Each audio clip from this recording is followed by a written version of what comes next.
So what is a CI/CD pipeline? A CI/CD pipeline is a series of steps that must be performed in order to deliver a new version of software. A CI/CD pipeline introduces monitoring and automation to improve the process of application development, particularly at the integration and test phases, as well as during delivery and deployment. Although it is possible to manually execute each of the steps of a CI/CD pipeline, the true value of CI/CD pipeline is realized through automation. So what are the basic elements of a CI/CD pipeline? Build, deploy, release, test. So what was the problem before continuous integration and continuous delivery or CI/CD pipelines?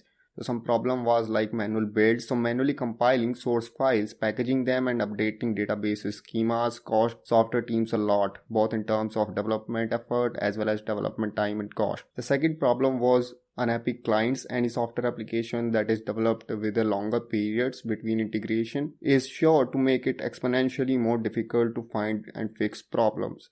And after the CI/CD pipelines, with CI/CD pipeline, developers just need to push the code and then CI/CD pipeline will start and execute all the software development workflows like build, test and deploy.